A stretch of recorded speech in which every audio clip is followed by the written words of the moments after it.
나눌 말씀 마태복음 16장 16절 말씀입니다. 신약성경 29페이지 정도, 28, 29 정도 될 것 같고요. 마태복음 16장 16절 말씀, 오늘은 우리 같이 한 목소리로 한 절이니까 같이 읽도록 하겠습니다. 마태복음 16장 16절 말씀.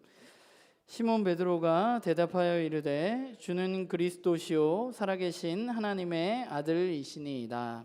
아멘. 제가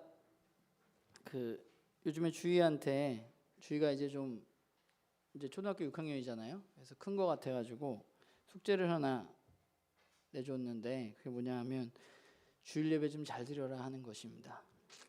그리고 좀 말씀도 잘 듣고 주보에 빈칸도 채우고 좀 그래 봐라 라고 얘기를 했었는데, 제가 어제 주희랑 이야기를 하다가 주희가 저한테 지난주 설교는 난 도저히 못 알아듣겠다, 이번 주는 좀 알아들을 수 있게 설교를 해라, 그리고 말이 너무 빨랐다, 그리고 설교가 너무 길다, 그러니 좀 천천히 하고 짧게 해라, 이런 지적질을 제가 어제 당했습니다.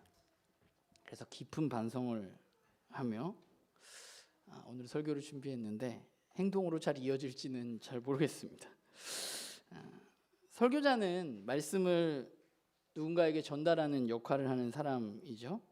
그러면 잘 전달하기 위해서 뭐가 필요할까 생각해 보면, 우선 제가 전하려는 메시지가 분명해야 할 것입니다. 오늘 내가 무슨 얘기를 하고 싶은가가 제 스스로 분명해야 여러분들에게 잘 전달할 수 있겠죠. 그리고 전달받는 청중들의 상황도 고려해야 알아듣기 쉽게 전달할 수 있을 것입니다. 물론 우리 교회의 경우에 다양한 연령층과 또 다양한 환경에서 살아온 분들이 계시다 보니까 모두에게 만족할 만한 제가 전달자가 되기는 제가 부족해서 그렇게 쉽지 않아 보이는데, 그럼에도 제가 어제 주희랑 얘기를 나누면서 생각한 것은 성경을 아직 잘 알지 못하는 초등학교 6학년 정도의 학생도 알아들을 수 있는, 그러나 성경을 어느 정도 알고 있는 분들도 너무 뻔하지 않은 이야기를 잘 해야 하는 것이 제가 이 자리에 목사로서 있는 역할이라는 생각을 해보게 되었고, 그래서 이제 매주 주희한테 피드백을 좀 받아볼까 하는 생각이고, 여러분들도 언제든지 있으면 말씀을 해주시기 바랍니다. 제가 왜 이런 이야기를 하느냐면요, 오늘부터 우리가 이제 지난주까지 우리가 7주 동안 구약의 이야기를 좀 살펴보았고, 오늘부터 신약의 이야기를 7주간 전체적인 이야기, 자세한 것은 아니지만 7주간 나눌 텐데, 오늘은 복음서의 이야기를 나눌 거예요. 근데 우리가 아는 것처럼 복음서는 몇 개죠? 이런 거는 우리가 좀 질문하면 대답도 해주고 이래야. 복음서는 4개잖아요. 신약성경 가장 앞에 있는 4가지 성경이 바로 복음서이죠. 마태복음, 마가복음, 누가복음, 요한복음입니다. 우리는 복음서가 제일 앞에 있다 보니까 신약성경 중에 복음서가 제일 먼저 쓰여졌을 것이다, 그리고 마태복음이 제일 먼저 쓰여졌을 것이다 생각하지만, 사실 신약성경에서 복음서는 신약성경 전체를 보았을 때 꽤 후대에 쓰여진 성경입니다.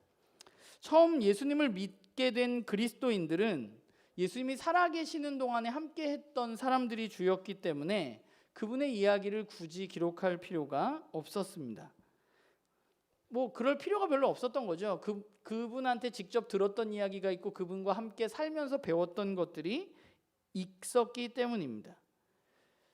그리고 또 한 가지는 사실 제자들이 예수님에 대해서 그렇게 잘 이해하지를 못했습니다. 예수님이 어떤 분인지에 대해서.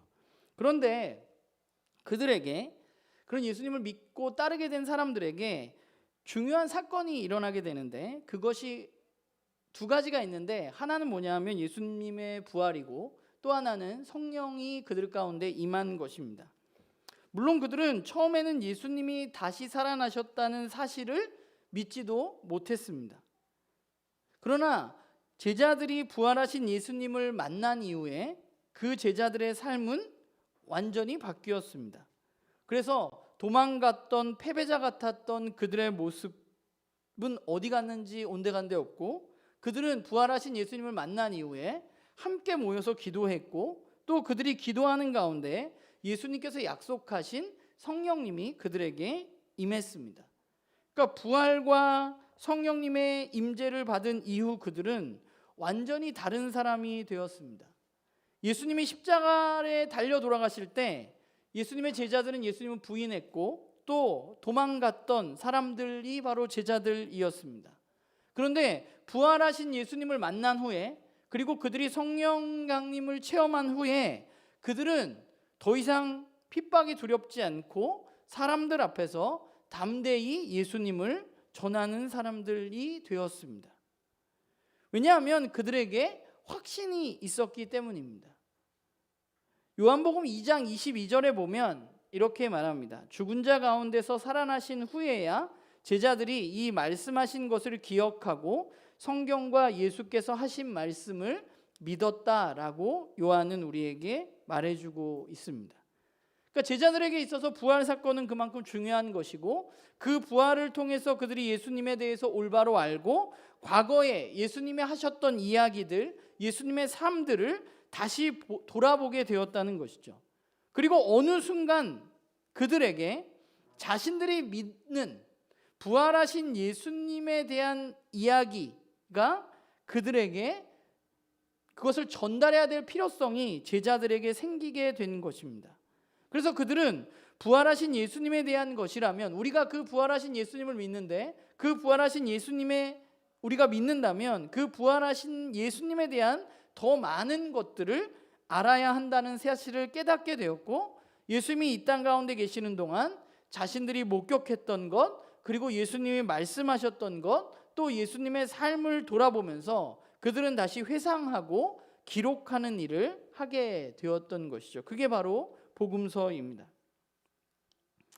그런데 그들은 그냥 예수님은 왜 이렇게 사셨지? 이런 일이 있었지?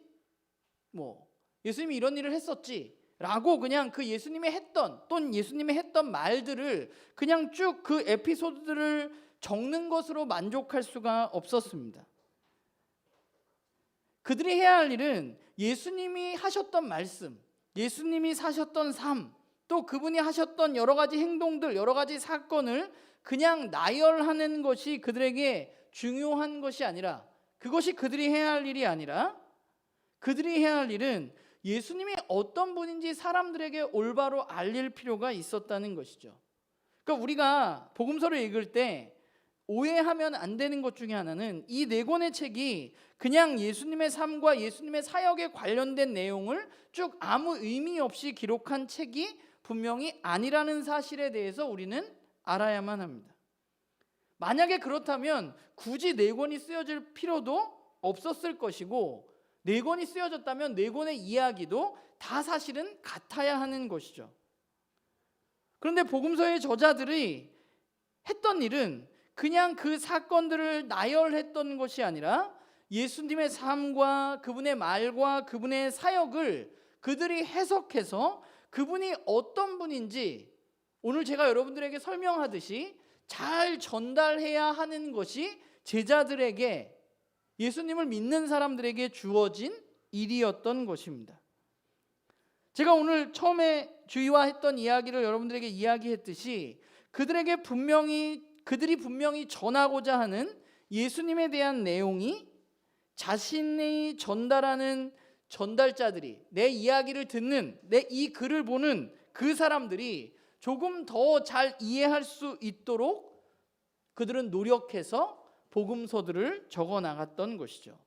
그래서 복음서 4개는 같은 내용인 것 같지만 다를 수밖에 없는 것입니다. 왜냐하면 이 글을 보는 사람들의 삶의 배경이 모두 달랐기 때문입니다. 제가 주위에게 맞게 설교를 하는 것과 저희 아버님에게 맞게 우리 장로님에게 맞게 설교를 하는 것과 다르게 이야기할 수가 있잖아요. 다르게 이야기해야만 되는 필요성이 있잖아요. 복음서도 마찬가지예요. 내가 지금 속해 있는 이 공동체를 보니까 이 사람들이 더 잘 예수님은 어떤 분인가 더 잘 알아듣기 위해서는 여러 가지 사건들 중에 내가 이 이야기를 이런 조합으로 이렇게 배열하는 것이 이 사람들이 예수님을 더 잘 알 수 있는 것이라고 이 복음서의 저자들은 생각했던 것이죠. 그래서 내가 속해 있는 공동체, 특별히 이 글을 읽게 될 특별한 공동체들을 위해서 그들은 예수님이 누구인지에 대해서 설명하고자 글을 썼던 것입니다. 그러면 중요한 것은 복음서 저자들이 전달하고자 했던, 사람들에게 올바로 알리고자 했던 예수님은 어떤 분인가에 대한 진짜 내용은 무엇이었는가? 그것은 부활하신 예수님이 과연 누구인가 하는 것입니다. 이제 우리는 부활하신 예수님을 믿게 돼서 우리의 삶이 완전히 바뀌었는데, 그러면 그 부활하신 예수님이 누구인가 하는 게 중요한 것이죠. 그런데 복음서 저자들이 모두 동일하게 이야기하는 것은 그 부활하신 예수님은 누구냐? 바로 이스라엘 민족들이 그토록 기다리고 바라던 바로 그 메시아가 바로 부활하신 예수님이라는 사실입니다. 예수님의 메시아라는 사실이 그들에게는 꼭 전달해야만 하는 이야기였습니다. 우리는 신약 성경에 메시아란 이야기가 나오지가 않잖아요. 왜냐하면 메시아는 히브리어고 그것을 헬라 말로 하면 그것이 그리스도이기 때문에 메시아란 말은 나오지 않지만 우리는 예수 그리스도라는 말을 너무 많이 쓰잖아요.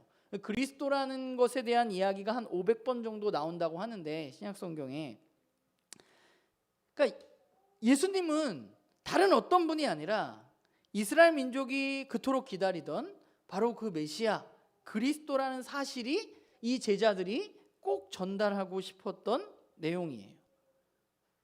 그러면 우리가 생각해 볼 것은 이스라엘 민족이 그토록 기다리던 그 메시아는 어떤 인물이고 왜 이스라엘 사람들은 그 메시아를 그토록 기다렸는가 하는 것입니다.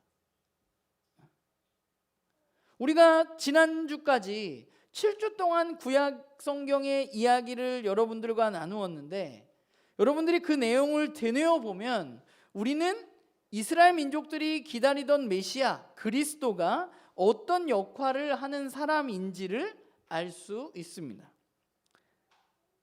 아주 짧게 설명을 하면 하나님의 백성인 이스라엘이 하나님의 말씀을 온전히 행하지 않아서 하나님의 심판으로 멸망을 하고 바벨론 포로기를 겪게 됩니다. 이스라엘이 패망하고 이스라엘은 없어지고 포로기로 끌려갔습니다. 그런데 그 시기에 이스라엘이 멸망할 때쯤, 그리고 이스라엘이 포로기로 끌려가서 성경에 나타난 예언자들이 이스라엘 민족들에게 전한 메시지 중에 굉장히 중요한 것은 뭐냐면, 너희들이 하나님의 말씀을 온전히 듣지 않아서 너희들이 심판을 받을 것이라는 이야기 한 가지와, 또 한 가지는 뭐라 그랬어요? 하나님이 이스라엘 민족을 포기하지 않으시고 그들을 회복시키실 것이라는 것입니다. 그 메시지를 예언자들이 전했던 거예요. 우리가 구약성경 살펴보았듯이 예레미야나 에스겔이나 이사야나 그 외에 여러 선지자들이 했던 이야기는 하나님이 너희를 포기하지 않고 회복시키실 것이라는 이야기입니다. 그런데 그 하나님이 회복시키실 그 일의 시작이 누구냐? 바로 다윗의 자손인 메시아가 이 땅 가운데 와서 이제 그 일을 시작할 것이라는 것입니다. 그러니까 메시아를 통해서 하나님께서 이 땅에 하시는 일은 뭐예요? 하나님이 이 땅을 다스리기 시작하시고 하나님은 이 땅을 온전히 회복할 것이라는 메시지를 예언자들을 통해서 이스라엘 민족들에게 전해 주었던 것이죠. 제가 지난주에 중간기에 대한 영상을 유튜브에 올렸는데 여러분들 보셨는지 모르겠지만, 그러니까 그 내용도 그런 거예요. 이제 구약 성경이 포로기를 끝내고 페르시아의 고레스 왕에 대해서 다시 원래 예루살렘 땅으로 돌아왔는데, 이스라엘이 예루살렘 땅으로 돌아오면서 했던 생각은 뭐예요? 아, 하나님이 이제 그 일을 하셨구나. 하나님이 이제 다스리기 시작하시는구나. 하나님이 약속하셨던 회복이 이것이구나 라고 그들이 생각했는데, 그런데 그들이 거기서 살다 보니 그게 아니었다는 것을 깨달았어요. 왜냐하면 자신들이 성전을 지었긴 지었는데 그 성전을 보니까 너무 초라하고 자신들은 여전히 페르시아의 속국이었습니다. 자신들을 다스리는 것은 여전히 페르시아의 왕이었습니다. 그리고 얼마 지나지 않아서 그 페르시아는 또 헬라 제국, 우리가 알고 있는 알렉산더 대왕에 의해서 페르시아가 멸망하게 되고 그 알렉산더 대왕이 이끄는 헬라 제국의 지배를 이스라엘 민족들은 받았습니다. 그리고 알렉산더가 죽은 이후에 이스라엘 민족은 헬라 제국의 지배를 받으면서 정말 어려운 시기를 보냈어요. 이스라엘 민족 가운데 정말 말도 안 되는 핍박이 있었던, 예루살렘 성전에 돼지피를 뿌리고 제우스 신상이 세워지고 이런 일들이 이스라엘 민족 가운데 있었습니다. 그러면 포로기를 끝내고 돌아오면서 하나님이 이제 우리를 회복하시는구나 라고 생각했는데 그게 아니었다는 것을 역사 속에서 이 사람들이 느끼게 되었어요. 그러면 이스라엘 사람들은 어떤 생각을 했을까요? 이스라엘 사람들이 했던 이 중간기에 페르시아에서 포로기 돌아온 이후에 이스라엘 민족이 했던 두 가지가 있는데, 한 가지는 뭐냐 하면 그것이 포로기를 끝내고 돌아오는 게 회복이라고 생각했는데 그게 하나님이 시작한 회복이 아니라는 것을 이 사람들이 깨닫게 되면서 하나님이 우리들이 하나님의 말씀을 온전히 듣지 않아서 하나님 우리를 심판하셔서 우리가 멸망했는데 하나님의 심판이 우리가 돌아오기는 했지만 아직 끝난 것이 아니구나 라는 생각을 했던 것이죠. 하나님이 아직 우리를 심판하고 계시다고 생각했어요. 그래서 이스라엘 사람들이 더 노력했던 것이 무엇이냐면 하나님의 말씀을 연구하고 해석하고 그것을 지키기 위해서 노력하는 것이었습니다. 그래서 이스라엘 사람들은 포로기 이후에 신약 성경이 예수님이 오시기 전까지 이스라엘 민족이 가장 많이 했던 것은 말씀을 연구하고 말씀을 해석하고 그 말씀을 철저하게 지키는 일을 했던 것이죠. 그 대표적인 사람들이 누구예요? 신약 성경에 나오는 바리새인들입니다. 말씀을 연구하고 해석하고 열심히 지키는 거죠. 그게 이스라엘 사람들이 했던 일이에요. 자신들은 아직 강대국의 속국이지만 다른 나라들과는 구별되어진 거룩한 백성으로서의 거룩한 삶을 살아가는 하나님의 백성이라는 사실을 그들은 기억하면서 하나님의 말씀을 철저하게 지켜야 된다고 생각했습니다. 그리고 또 한 가지는 이 어려움 가운데 진짜로 이제는 하나님이 이 땅 가운데 보내실 그 메시아가 빨리 오기를 그들은 기다렸습니다. 그 어느 때보다 갈망했습니다. 이것이 포로기를 끝내고 예수님이 태어나기 전까지 이스라엘 사람들의 모습이었습니다. 거룩한 삶을 추구하고 메시아를 그들은 더욱 간절히 기다렸습니다. 이 시기에 쓰여진 그래서 기도문들을 보면 그것이 그런 그들의 마음이 고스란히 드러나가 있어요. 제가 어떤 바리새인이 쓴 것으로 추정되는 솔로몬의 시편이라는 그 시의 기도문 중에 일부를 한번 읽어보도록 하겠습니다. 보소서 오 주님, 그들을 위해 오 하나님, 당신이 택정하신 때에 그들의 왕 다윗의 아들을 세워 그가 당신의 종 이스라엘을 다스리게 하소서. 또한 그를 힘으로 무장시키시어 불의한 통치자들을 치게 하시고 멸망 중에 짓밟는 이방인들로부터 예루살렘을 보호하여 주옵소서. 이게 중간기에 있었던 바리새인들의 기도 중에 일부입니다. 그러니까 그들이 이 메시아를 너무나 갈망하고 있었어요. 그런데 여기에 한 가지 문제가 발생하게 되었습니다. 그 문제는 뭐냐면 그들이 기다리고 있었던 메시아에 대한 그들의 생각입니다. 그들은 메시아를 기다리고 있었는데 어떤 메시아를 기다리고 있었냐면 메시아가 이 땅에 와서, 그리스도가 이 땅에 와서 자신들을 박해하는 이방 민족들을 몰아내고 의인들을 예루살렘으로 돌아오게 해서 자신들의 나라가 다윗 때처럼 매우 강건해지는 나라가 될 것이라고 그들은 소망했고 그것을 기도했고 바로 그런 일을 할 사람이 메시아라고 생각했습니다. 그러니까 그들이 생각했던 메시아는 어떤 메시아냐면 강력한 힘을 가지고 자신들에게 와서 지금 자신들을 압제하고 있는 로마 민족들을 내쫓고 그들을 멸망시키고 독립국가를 이루고 자신들을 해방시켜줘서 강대한 국가 이스라엘을 만들 메시아로 그들은 그 메시아를 생각하고 기다리고 있었던 것입니다. 그래서 당시에 보면 자칭 메시아라고 주장하는 사람들이 여기저기서 굉장히 많은 독립운동을 했었다는 역사적인 기록들이 남아 있습니다. 그런데 그때마다 그 메시아가 일어나서 로마에 대항할 때마다 로마는 강력한 힘으로 그 메시아라고 주장했던 그 사람들을 가차없이 십자가형에 처해 버렸습니다.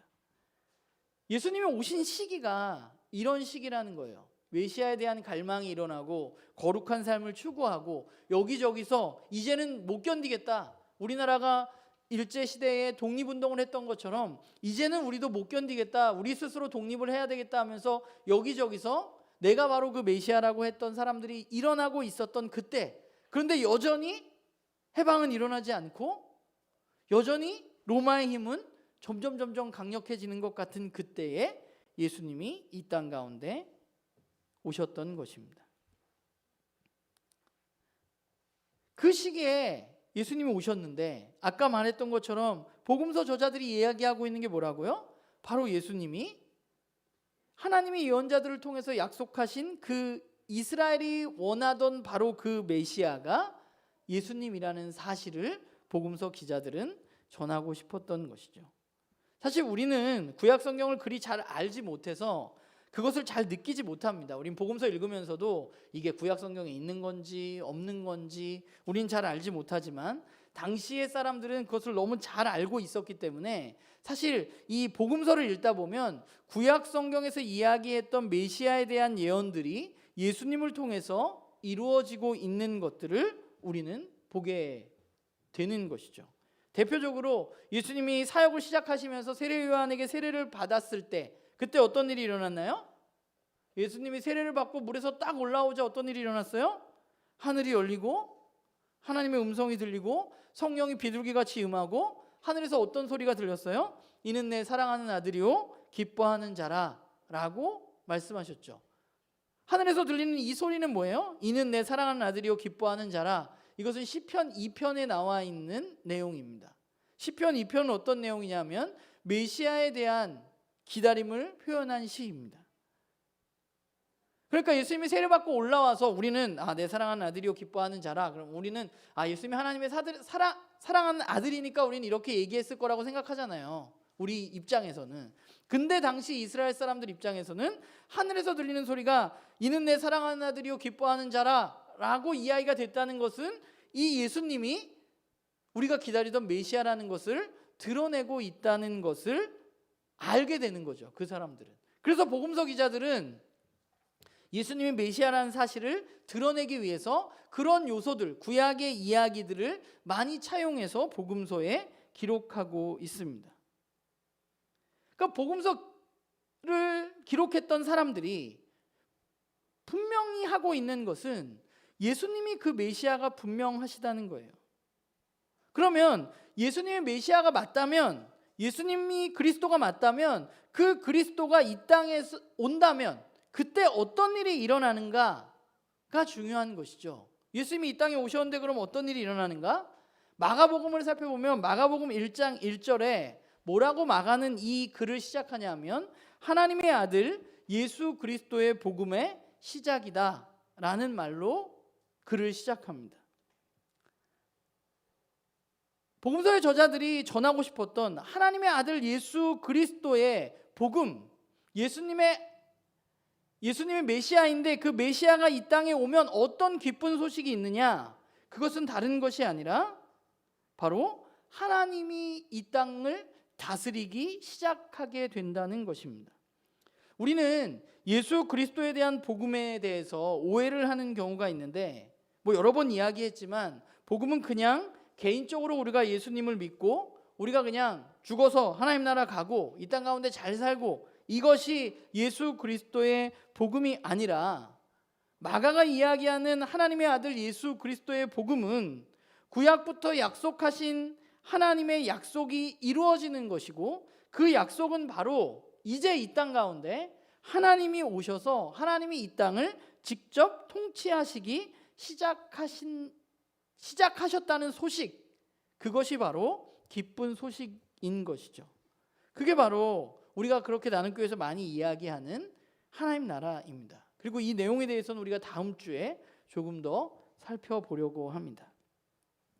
그런 의미에서 보자면 오늘 우리가 읽었던 마태복음 16장 16절에 베드로의 고백은 그야말로 복음서에 있어서 백미와 같은 가장 중요한 말씀 중에 하나인 것이죠.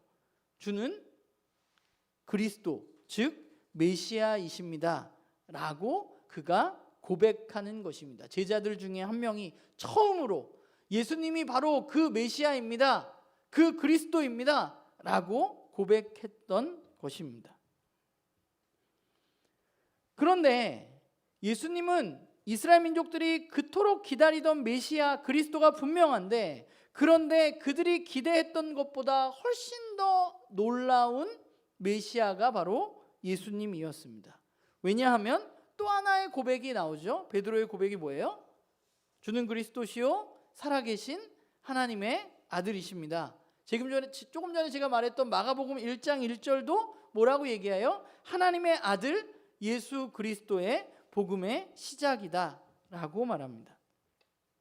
사실 우리는, 저와 여러분은 예수님을 생각할 때 예수님이 메시아인 것보다 예수님이 그리스도인, 우리는 그냥 예수 그리스도 이렇게 하지 예수가 그리스도인 걸 이렇게 나눠서 잘 생각하지도 않고, 우리가 예수님 그 메시아야 라는 것보다 우리에게 더 익숙한 것은 사실 뭐예요? 예수님이 하나님의 아들이시라는 사실을 우리는 먼저 기억하고 더 중요하게 생각합니다.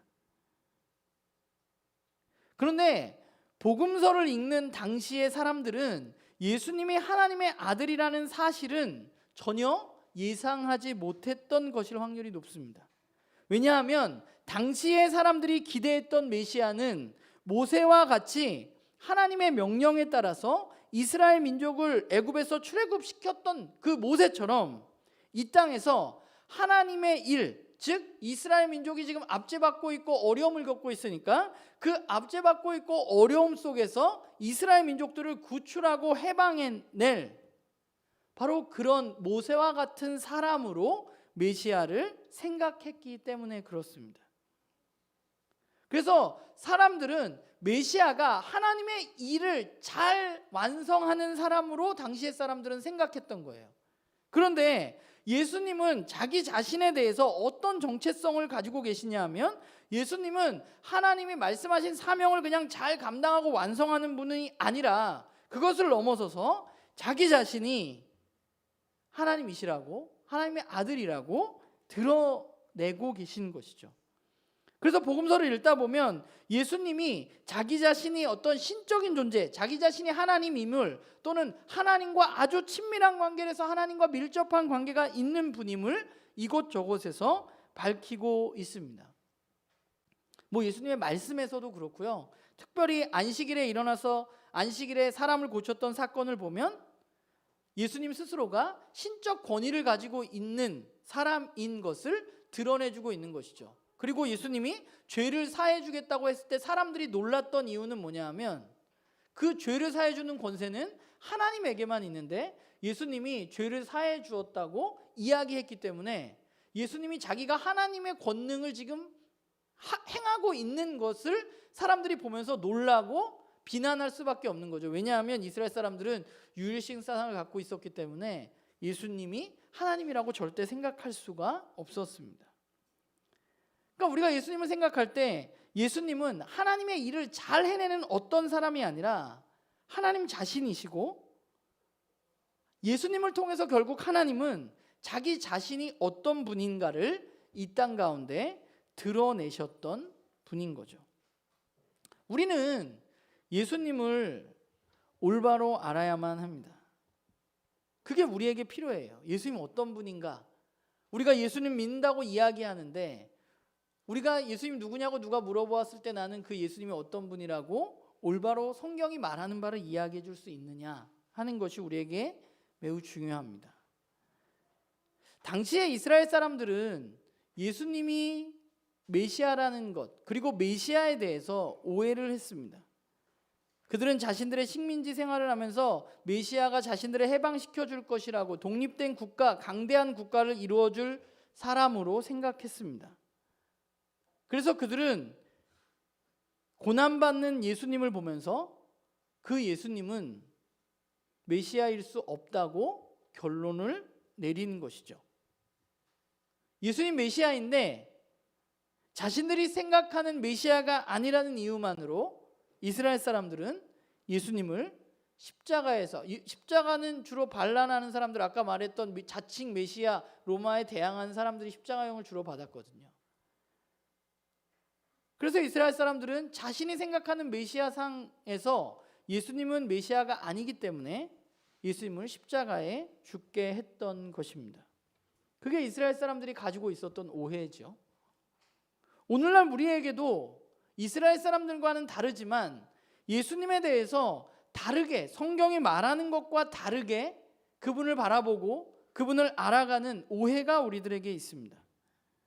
우리는 예수 그리스도를 이야기할 때 예수님이 나 개인의 구원만을 위해서 오신 분인 것처럼 생각하기도 합니다. 내가 그분을 믿으면, 예수님을 믿는다는 것이 이 땅 가운데서 잘 되고 잘 먹고 또 죽어서 천국 가고 이렇게 해주시는 분이 예수님인 것처럼 우리는 생각합니다. 그래서 우리는 예수님을 십자가에 못 박지는 않지만, 그러나 예수 그리스도, 예수 메시아에 대한 우리의 잘못된 이해 때문에 결국 어떤 일이 일어나느냐? 이 땅 가운데 예수님이 조롱받는 대상이 되게 되는 것이죠. 우리가 사사기 말씀을 읽고 있는데, 제가 지난주에 사사기 말씀을 읽으면서 그런 얘기를 했지만, 하나님과 바알과 같은 만들어진 신과는 분명히 다르다고 사사기가 우리에게 이야기하고 있어요. 만들어진 신은 사람들을 위해서 일합니다.